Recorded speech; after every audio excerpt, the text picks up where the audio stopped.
사랑하는 성도 여러분, 9월 3일 수요일 아침입니다. 하나님의 은혜와 평강이 함께하기를 축복합니다. 좋아요 구독 꼭 눌러주세요. 우리 참한 성도 큐티하는 그날까지 함께 달려가도록 하겠습니다. 오늘 우리에게 주신 하나님 말씀은 로마서 1장 18절에서 32절까지 말씀인데요. 우리 18절과 19절의 말씀 같이 읽도록 하겠습니다. 하나님의 진노가 불의로 진리를 막는 사람들의 모든 경건하지 않음과 불의에 대하여 하늘로부터 나타나나니 이는 하나님을 알만한 것이 그들 속에 보임이라. 하나님께서 이를 그들에게 보이셨느니라. 아멘. 바울은 로마를 방문하고자 하는 그 계획에 대해서 이야기하고 있죠. 그래서 내가 너희에게 가서 복음을 함께 나누고 서로 견고하게 우리의 신앙을 한번 세워보자, 막 이런 이야기를 합니다. 그래서 우리의 복음의 중심인 예수 그리스도에 대해서 이야기를 하잖아요. 그래서 예수 그리스도를 우리가 잘 알고 그것은 하나님의 의를 우리에게 드러내는 것인데 믿음으로 믿음에 이르게 한다, 이런 이야기입니다. 그래서 오직 의인은 믿음으로 말미암아 산다라는 예수 그리스도를 믿는 믿음에 대해서 잘 설명을 했습니다. 그런데 오늘 본문에 보니까 갑자기 하나님의 진노에 대한 이야기를 하고 있어요. 그래서 그 하나님의 진노가 어떻게 임하는가 하면은 불의한 자들, 불의로 진리를 가로막는 자들에게 경건하지 않는 모든 그런 사람들, 그 불의 앞에 하나님께서 진노를 행하신다, 이런 이야기를 하고 있습니다. 아니, 왜 생뚱맞게 진노를 이야기하는 것일까요? 복음을 이야기하려면, 예수 그리스도의 복음의 우월성, 당위성을 이야기하려면 죄에 대한 심각성을 같이 우리가 함께 보아야지만이 그것을 해결하기 위한 유일한 방법이 복음, 예수 그리스도의 생명이라는 것을 우리가 더 깊이 알게 되고, 또 그것을 알므로써 우리가 더 간절히 사모함이 되고 믿음으로 나가게 되고 믿음으로 구원을 받는 그런 놀라운 은혜를 누릴 수 있기 때문에 그렇죠. 그래서 바로 이어서 하나님을 진노케 하시는 그 불의한 행동에 대한 이야기를 오늘 바울은 우리에게 알려주고 있습니다. 자, 세상에는 하나님을 알만한 것들이 굉장히 많다. 하나님을 모르게 장치를 해놓고 하나님 모른다고 이야기할 수는 없잖아요. 그래서 하나님은 온 세상을 창조하실 때에 세상 곳곳에 하나님을 알 수 있는 그런 놀라운 하나님의 그 흔적들을 남겨놓으셨어요. 그것을 오늘 본문에서는 뭐라고 이야기했는가 하면, 곳곳에 하나님을 알만한 것을 보이셨는데 그것은 창세로부터 그의 그 영원하신 능력과 신성이라고 말하고 있어요. 그래서 영원하신 하나님의 능력과 신성을 하나님의 창조물의 곳곳에다가 담아두었기 때문에 사람들이 그것을 봄으로써 하나님을 알 수 있다라는 거죠. 창조주 하나님을 알게 된다는 겁니다. 그래서 모른다는 것은 핑계 댈 수가 없다라는 거죠. 이것을 우리는 이제 일반 계시다, 이렇게 표현해요. 자연을 통하여서, 세상 돌아가는 만물의 이치를 통하여서 하나님이 계시다, 질서를 통하여서 하나님 분명히 계시다는 것을 사람들은 다 알 수 있거든요. 그런데 사람들은 그 하나님을 예배하고 하나님께 나아가기보다는 어떻게 한다는 겁니까? 하나님을 알고는 있어요. 하나님이 계신다라는 것은 알고는 있지만 하나님께 그러면은 안다면은 하나님을 영화롭게 해야 되잖아요. 근데 하나님께 영화롭게 하지도 않고 하나님 앞에 감사도 하지 않는다는 거죠. 이게 문제입니다. 하나님을 하나님 되게 하라. 그것은 바로 하나님을 인정하는 겁니다. 그래서 하나님의 행하신 그 일들에 대해서 찬양하고 그분이 우리를 이 땅에 있게 하심과 구원하여 주심에 대해서 감사해야 하는 거죠. 이것이 우리 인간으로서의 도리고 피조물로서의 도리입니다. 그런데 그것을 무시하는 거예요. 하나님을 알면서도 감사하지 않는 죄, 이게 더 큰 죄 아니겠습니까? 모르고 지은 죄는 어쩌면 긍휼을 받을 수 있어요. 그런데 하나님을 알면서도 오리발 내밀고 말이죠, 하나님을 명화롭게 하지도 않고 감사하지도 않는 이 죄가 진짜 큰 죄라는 거죠. 오히려 그의 생각이 허망하여져서 미련한 마음이 어두워졌다 그랬어요. 그래서 그들이 오히려 허망한 마음을 가지고, 미련한 마음을 가지고 자기가 똑똑하다고 이야기하고 스스로가 지혜 있다 이야기하지만 그 지혜롭다고 이야기하는 그들의 말과 행동과 그들의 철학과 이념과 사상들이 아무리 훑어봐도 어리석다. 자기들은 이야기합니다. 신은 이렇게 해서 일자고, 신은 이렇게 해서 없고, 신은 이렇게 해서 있어서는 안 되고, 신은 이렇게 해서 당연히 있어줘야 하고, 뭐 이런 이야기들, 수없이 많은 이야기들을 논리적으로 가설을 이야기해서 이론을 만들어내지만, 그러나 그들의 이야기 속에는 진실이 없다. 그들의 이야기 속에는 온갖 변론들로 가득 채워졌고 변정으로 가득 채워져 있는 어떤 그런 어리석은 자들의 그 변론에 불과하다.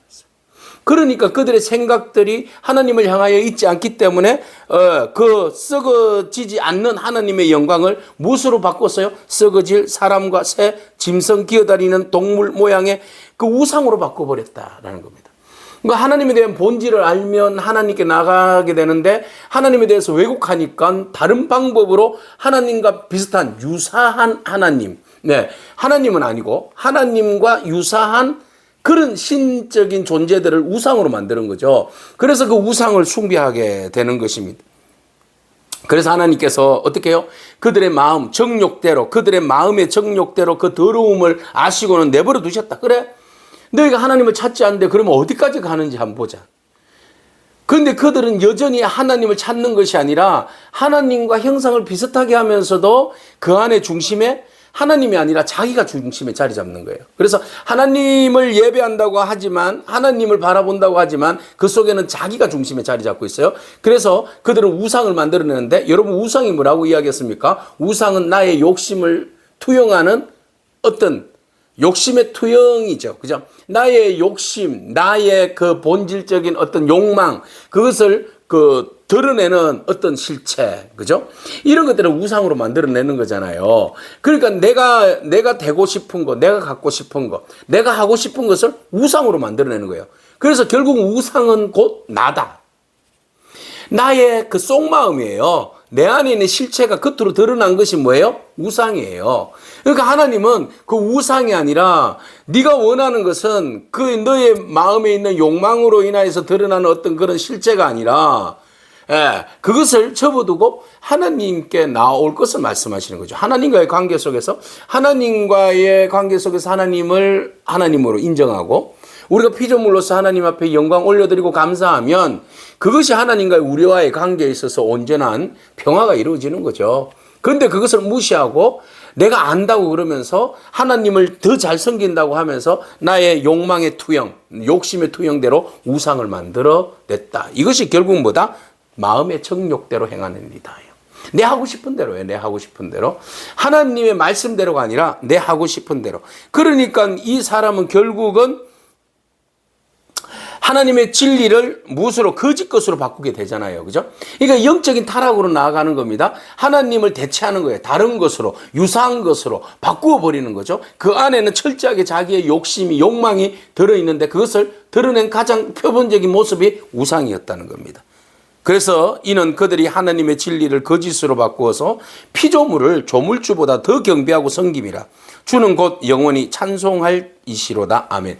하나님만이, 예수 그리스도만이 영원히 찬송과 존귀를 받으실 분입니다. 그런데 예수 그리스도 외에 다른 것들을 예수 그리스도로 하나님으로 대체내는 그런 죄의 본성이에요. 진리에 가까이 나가지 못하는 죄의 본성이에요. 진리로 나아가면 자기의 욕망도 욕심도 모든 것도 다 내려놓아야 되잖아요. 그러니까 나는 없잖아요. 그게 싫은 거죠. 나를 드러내고 싶고 나를 높이고 싶고 나를 우상하고 싶고 나를 모든 사람들 앞에서 스포트라이트를 받고 싶은 것이 우리 인간의 그런 나쁜 본성 아니겠습니까? 그런데 하나님 앞에는 철저하게 나를 내려놓아야 하니 뭐가 재미있겠어요. 그러니까 알면서도 하나님을 영화롭게 하지 아니하고 진리를 불의로 막는 자들, 이런 자들이 회개하지 않으니 욕망에 이끌려서 그렇게 자기의 욕망을 따라가는 거죠. 그러니까 하나님께서 더 이상 어떻게 해요? 개입할 수 없잖아요. 내버려 두시잖아요. 그죠? 말을 어느 정도 들어야지 하나님도 그들을 다시 우회시켜서 다시 돌이켜서 하나님의 백성으로 삼으실 거 아닙니까? 그런데 사람들은 불의한 그 자체로 하나님의 진노를 사게 되었다. 그죠? 경건하지 않음. 그 불의로 말이죠. 자, 이렇게 영적인 타락은요, 결국은 무엇으로 바뀌게 될까요? 오늘 본문에서 보니까 성적인 타락과 윤리적인 도덕적인 타락으로 이어지게 돼요. 자, 그들이 하나님의 마음이 없으니까 자기 마음대로 하는 거잖아요. 육신의 욕망을 따라서 살아가는 거잖아요. 그러니까 모든 것을 원리로 순리대로 살지 아니하고 영리로 그것을 완전 꼬아서 해석하고 꼬아서 살아가는 거죠. 이게 죄성이에요. 무조건 거꾸로 하는 거죠. 하나님이 원하시는 것에 반대되는 행위.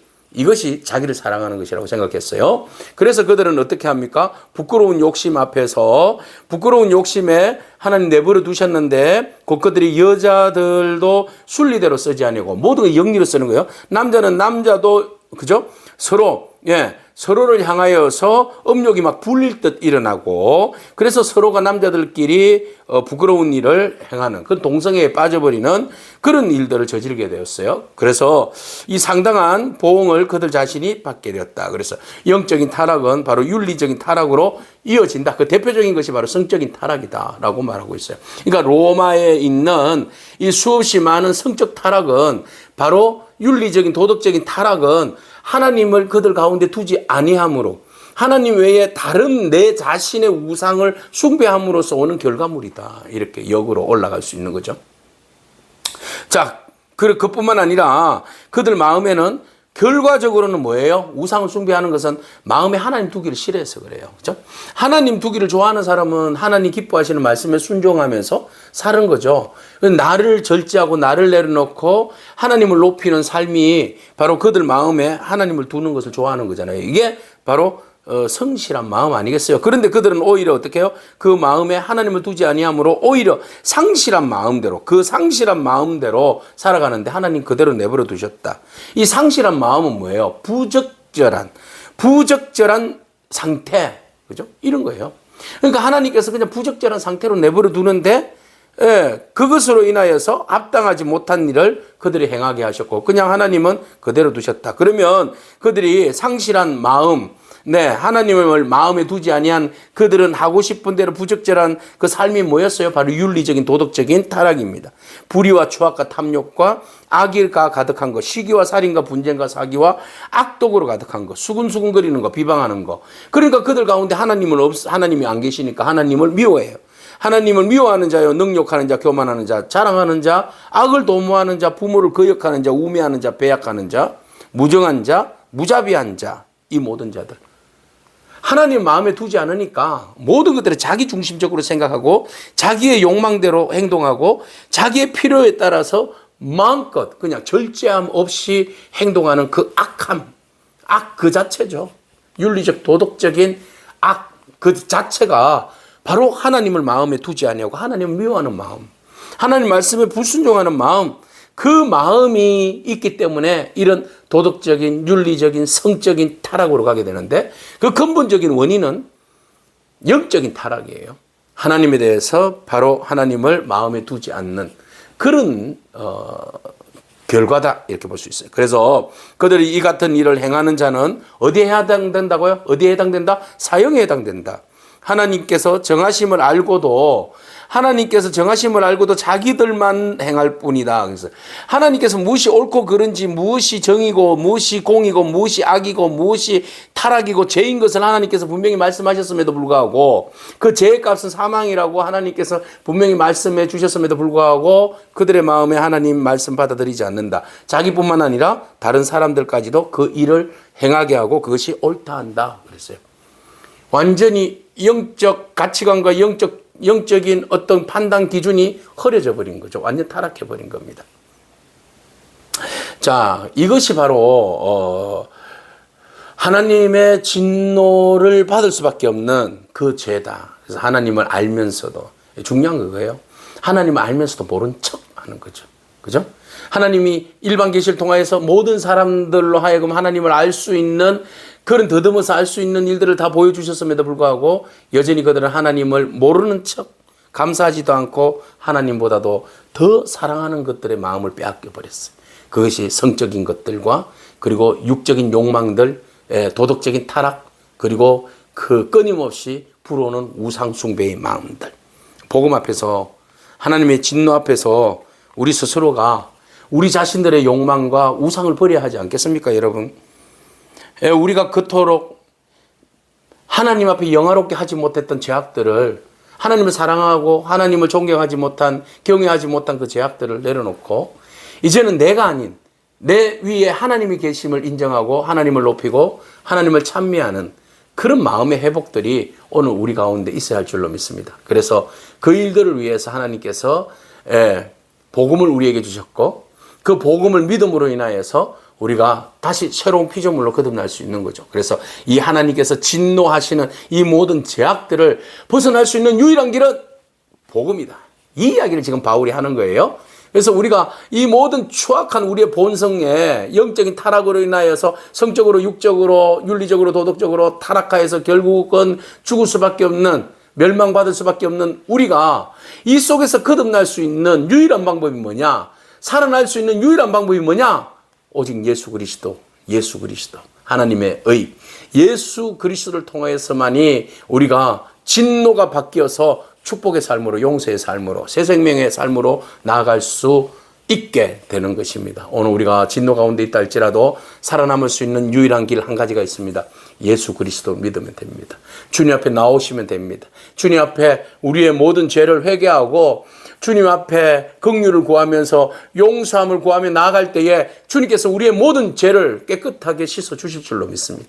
그 주님 안에서 여러분 자유하고 주님 앞에서 제 씻음을 받고 주님 앞에서 하나님의 자녀로서 거듭나는 놀라운 은혜가 저와 여러분 가운데 있기를 축복합니다. 아멘. 기도하겠습니다.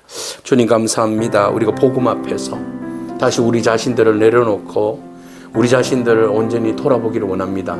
하나님 복음 앞에서 정말 부끄러웠던 우리의 영적인 타락과 또 육신의 욕망의 정욕에 빠져서 허우적거렸던 지난 날들과 그리고 오로지 내 자신이 우상이 되어서 끊임없이 추락하는 줄도 모르고 달려갔던 지난 날들의 모든 죄악들을 주님 앞에 내려놓고 회개합니다. 주님 용서해 주시고 우리가 온전히 예수 그리스도로 다시 시작되어지고 다시 회복되어지고 다시 새 사람을 입어 믿음으로 하나님의 온전한 자녀가 되어질 수 있도록 하나님 은총을 베풀어 주시옵소서.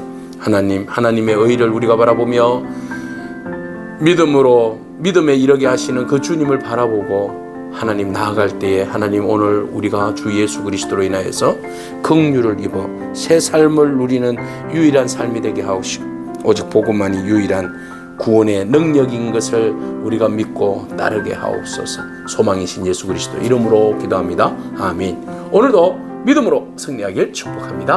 아멘.